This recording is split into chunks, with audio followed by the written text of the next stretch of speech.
Thank you, Brother. Good morning. Looks to be a beautiful day outside today. Just the other day, I read a story about a father and his young son. His son was just itching to get out of the house. It had been cold and he'd been getting cabin fever. He was ready to get out. He had heard that the city had built this elaborate new playground at the park, and so he finally talked his dad into taking him. And so they went, and this kid was having the time of his life. I mean, this playground was massive. There was bridges and slides and tree houses, and you could get lost in this thing. It was so huge. And the dad was on the ground. He was trying to keep an eye on his son as his son scurried back and forth climbing, and he lost sight of him. And as he started to look around trying to find his son cried out, "Hey, Dad, catch me." And as he looked up, his son was in mid-flight. And it was like a circus act trying to catch him, and they both fell to the ground, and Dad was just speechless, and he finally caught his breath, and he looked at his son. He's like, "Son, can you just give me one good reason why you just did that?" His son was completely calm and just looked at him and said, "Sure, because you're my dad." He trusted his father completely. He could live life to the fullest knowing that no matter what, his dad would always catch him. That's kind of how a Christian should be with the relationship with God. Go ahead and open your Bibles to the 36th chapter of Isaiah. And while you're turning, I want you to think about how much do you really trust God? How much trust do you really trust in Jesus?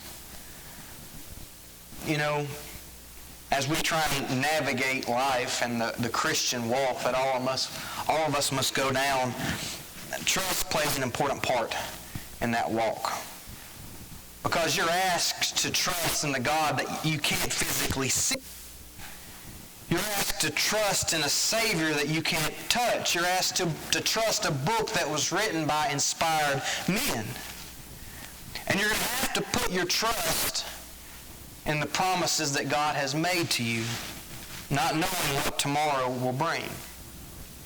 It's a lot of trust to give. I think of what the Hebrew writer says about Abraham in Hebrews chapter 11, verse 8. By faith, Abraham obeyed when he was called to go out to a place that he was to receive as an inheritance, and he went out not knowing where he was going. God went to Abraham and said, "I'm going to make you the father of a great nation. I'm going to take you to a promise." Abraham went. God didn't show him a map. He told Abraham to go. Went. He believed in God. That's what Paul told Timothy in 2 Timothy chapter 1. "For I know whom I have believed." Abraham believed in God. He trusted God, and that was enough. We don't know where God will lead us. We don't know what will happen tomorrow. We don't know God's plans for us, but we all know God. And so if we all know God, that should be enough.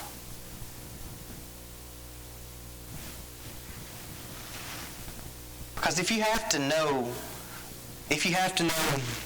where are you going to lead me, God? How am I going to get to where you want me to go? Are you going to place in my life? Who is going to be that lifelong friend for me? What are my kids going to grow up to be? If you have to know those things before you say, "I'm going to trust you with my Lord, I'm going to believe in you, I'm going to have faith in you," well, you don't really have much faith. You're not putting very much trust in God at all. Every one of us, every single day, has to ask, am I going to trust God, or am I going to trust something else? That's the question that is placed before King Hezekiah in Isaiah chapter 36. In whom do you now trust? Because we all have those moments, those days where that will suffice but to place trust in God or in something else. It's one of the two. And in the story we find in Isaiah chapter 36 and 37, we're reading about one of those moments playing out. And that's what we're going to look at today. It's a good story. And if you've noticed, if you've been following the daily Bible reading program, we read chapter 36 on Friday. We'll read chapter 37 on Monday. There's a change in Isaiah's style of writing. The first 35 chapters or so of Isaiah, people kind of look at that as more as Hebrew poetry type language. And then chapters 40 through 66 is the same way. It's Hebrew poetry. And so the book ends for a story, for a narrative, for a little bit of history about trust. I mean, in fact, you could kind of pull back and look at the whole book of Isaiah, and it's a whole book about trust, or the lack thereof, between God's people and God. But the very first two verses of Isaiah chapter 36, it says, "In the 14th year of King Hezekiah, Sennacherib, king of Assyria, came up against all the fortified cities of Judah and took them. And the king of Assyria sent the Rabshakeh from Lachish to King Hezekiah at Jerusalem with a great army.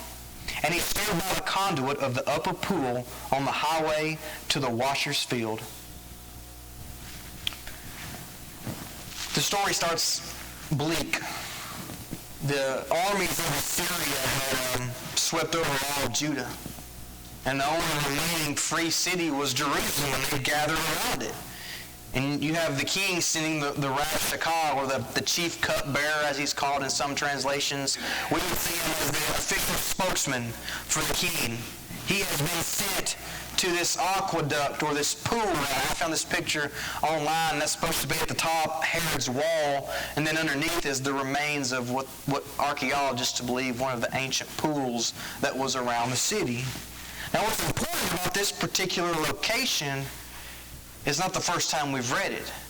In fact, you go all the way back to almost the beginning, Isaiah chapter 7, and we have Hezekiah's father, Ahaz.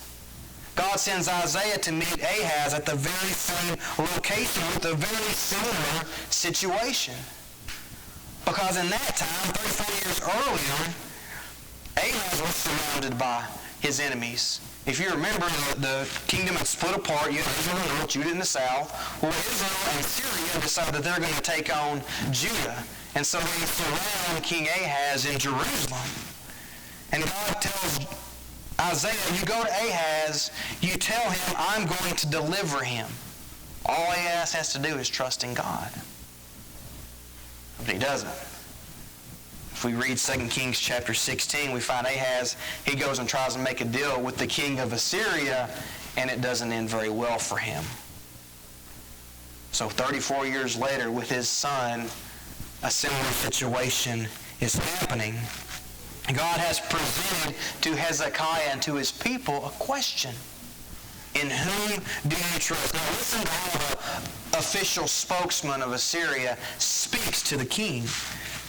Verses 4 through 10. "And the Rabshakeh said to them, Say to Hezekiah, Thus says the king of Assyria, on what do you rest of you? Words are strategy and power for war? In whom do you not trust? And you have rebelled against me?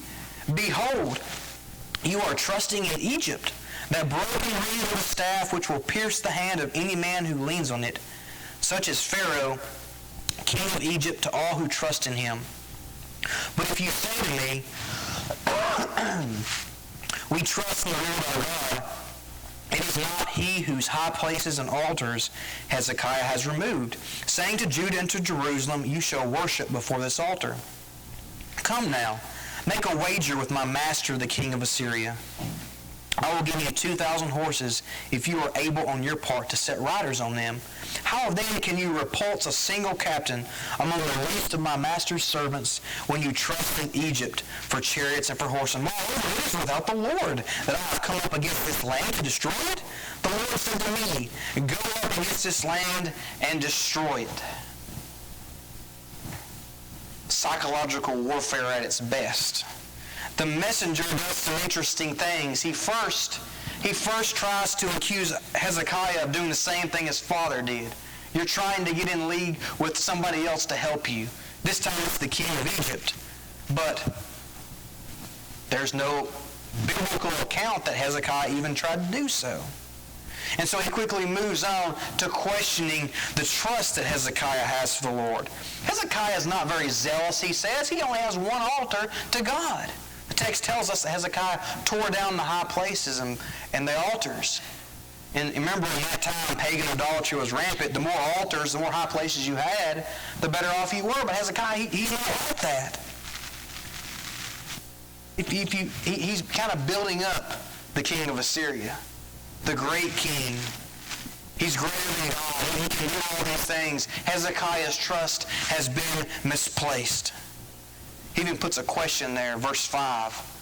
Do you think that mere words are strategy and power for war? Keep this question in mind. We'll come back to it at the end of our lesson. What words could Hezekiah use with an army camped outside the walls of Jerusalem? Would Hezekiah be crazy enough to take on the great king of Assyria and his army? With only words? Is he just going to tell the people we just have to trust in God and be patient? God will provide? The Assyrian king doesn't think so. And he's trying to sway Hezekiah. Well, don't put your faith, don't put your trust in God. Don't believe there's no hope while I'm here because I'm great. He wants them to doubt God. He wants on them that the king of Assyria is greater than anything that God can do to save them. And I think that is at the heart we face today. The gospel of Jesus Christ. Is the gospel a safe place for you to stand today? Is the gospel a safe reality for your children and for your family? Are God's promises, are they strategy and power for war, or are they merely words?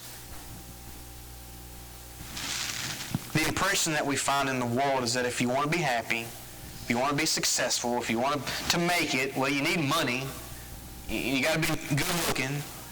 You got to be healthy. You got to be smart. You got to be accepted in the right circles. You got to go to the right schools. And all those things are not necessarily bad by themselves, but when we put all our trust in our money, in being good looking, and being healthy, and having the right social groups to bring self-empowerment to us, to build us up, to raise us up over other people, we quickly find ourselves swimming in a pool of idolatry. And let us not forget that though some of those things hold some sway in this life, they're not worth very much in the next. They fade quickly away.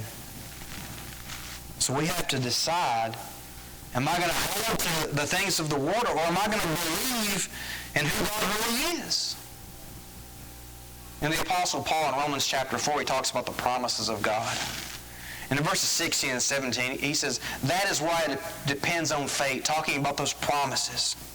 Then you go on to verse 17, and he talks about who he believes God to be.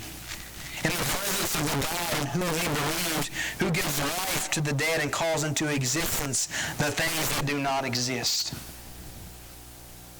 Is that the God that you believe in? If that is who you believe God to be, then there should be no doubt of where you put your trust. The God who can speak things into existence. Who can the dead.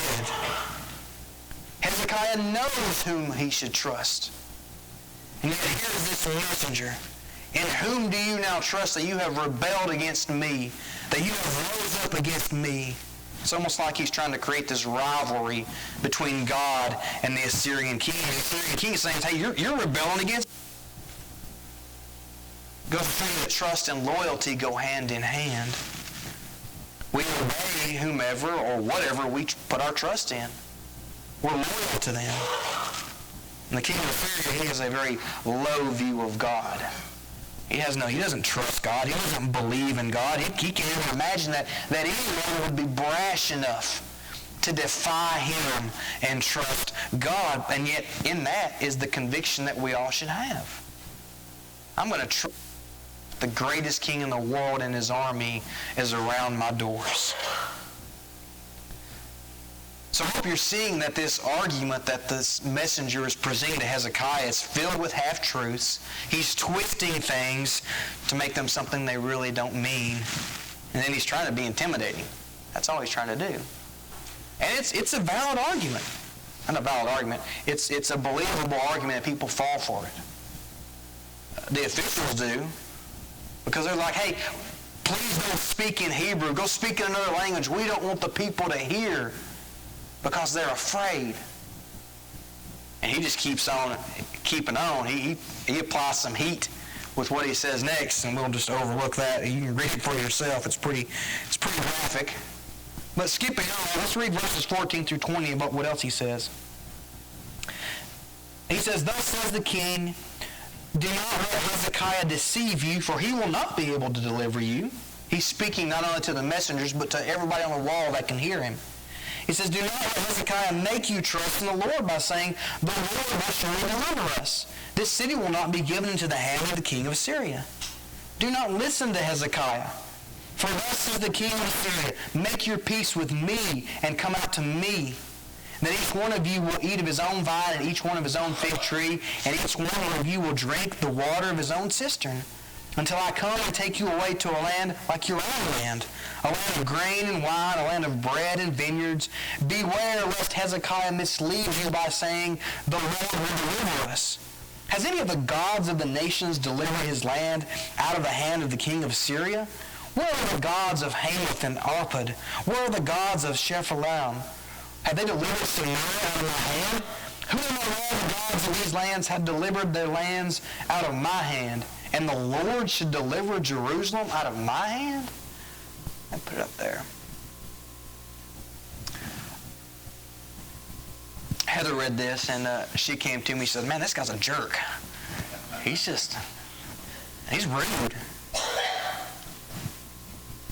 He starts issuing these, "Thus saith the king, thus saith the great king, God will not deliver you. I am the only one that can deliver you, so make peace with me." In fact, the word deliver is mentioned 7 times in this passage, and what he's doing, he's presenting a counterfeit form of deliverance to God's people. I'm better than God, and I can deliver you. Hear the words of the great king, the king of Assyria. It's really a great example for us today of what the devil does. The devil's really good at offering you and I things that look a lot like the blessings of God. They look enticing. They look so helpful. Truth be told, all they lead us to do is to make peace with evil and to submit and surrender to Satan. So he's mocked the Lord. His final words is bringing God to the position of an idol, verse 18. I mean, he's showing his arrogance and he's showing his ignorance. Human ignorance may blindly challenge the power and greatness of God, but it cannot win, because God is not an idol. He is not the greatest of the world's God. He is Yahweh. I am who I say I am, and His will be done.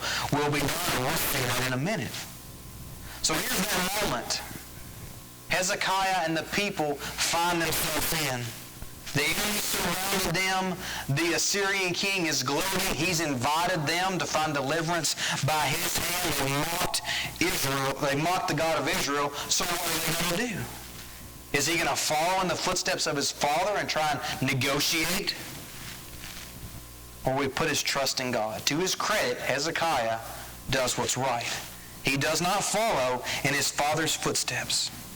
Isaiah chapter 37, verse 1. As soon as King Hezekiah heard it, he tore his clothes, and he covered himself with sackcloth, and he went into the house of the Lord. Hezekiah knows what really matters. It is not his relationship with the king of Assyria. It is not his relationship with a foreign country to come save him. It is all about him and God. So he hears what this king has said, and what does he do? He humbles himself. He tears his royal garments. He covers himself in sackcloth because the king of Jerusalem knows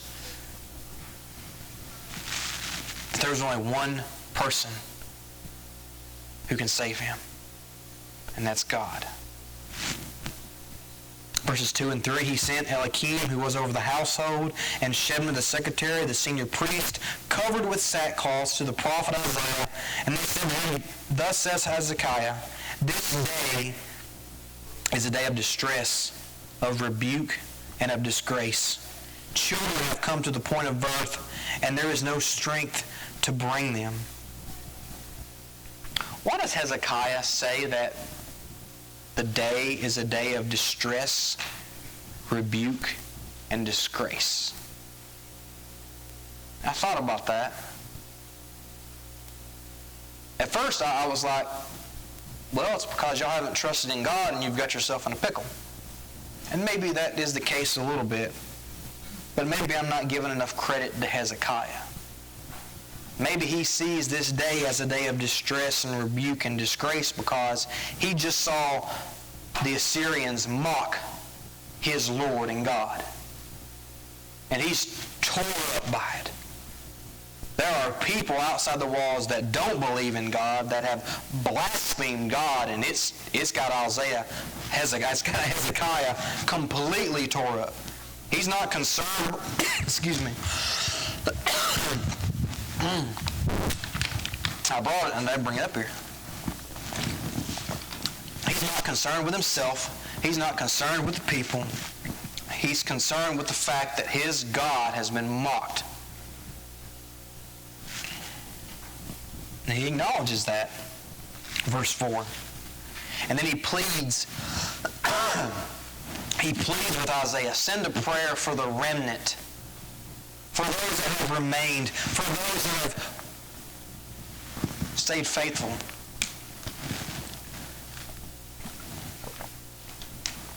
For those who have put their trust in God no matter what. They didn't turn to Egypt. They didn't try and parlay with the king. They went to God. And God answered. Verses 5 through 7. When the servants of King Hezekiah came to Isaiah, Isaiah said to them, say to your master, thus says the Lord, do not be afraid because of the words that you have heard, with which the young men of the king of Assyria have reviled me. Behold, I will put a spirit in him, so that he shall hear a rumor and return to his own land, and I will make him fall by the sword in his own lands. I'm sorry. You gave it to me, Rick. You started it.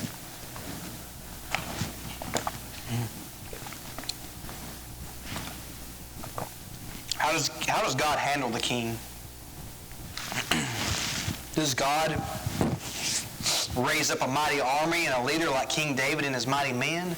Does he pull out 300 like he did with Gideon? He chooses to defeat the greatest king at that time with a whisper, with a rumor. He sends the king back to his own homeland and he's executed. He's killed. So the people of Jerusalem, they do not exit out with the power of God to defeat the Assyrians. God does it for them. He dispatches the king of Assyria with his own. Remember that question at the beginning I asked you to remember? Do you think that mere words are strategy and power for war? I think so.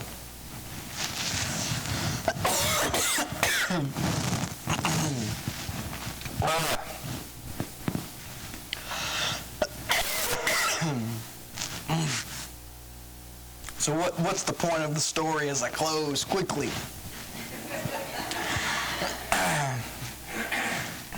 Number one, it reminds us that there will always be people who don't believe.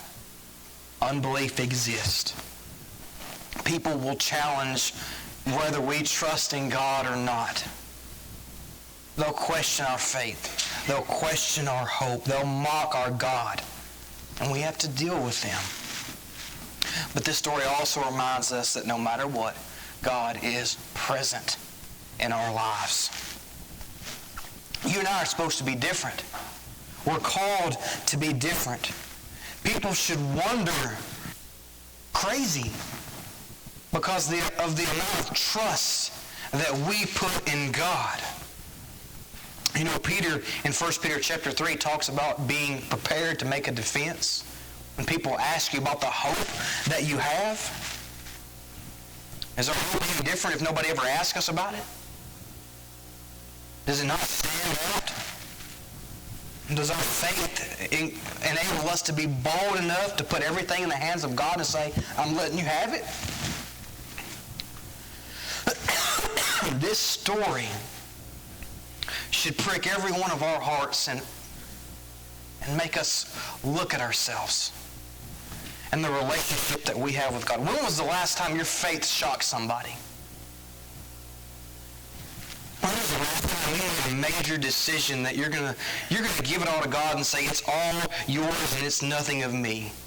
I'm going to trust in you, because that's what God wants us to do. He wants us to experience what it's like for Him to come in when that's the only thing that can help us, is God in our lives.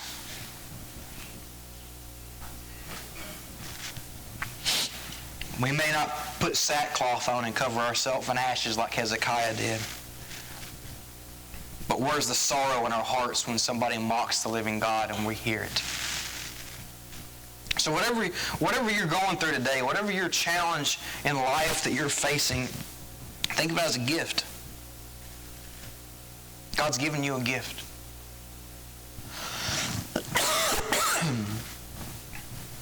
He wants you to see His deliverance, His glory. Because no matter your crisis, God is in your crisis. He's there. Maybe you haven't been trusting God like you should. Maybe you're disappointed in yourself and you're just tired of not letting go and giving it all to God. If that's where you're standing, if that's where you're saying this morning, give yourself over to God and His only Son, Jesus. You know, the Bible says that God made Christ our wisdom, our righteousness, our sanctification, and our redemption. 1 Corinthians chapter 1. Jesus is enough for all of your needs. And if you can trust in Him, you can find forgiveness and you can find deliverance. If you have a need this morning, please come as we stand and as we sing.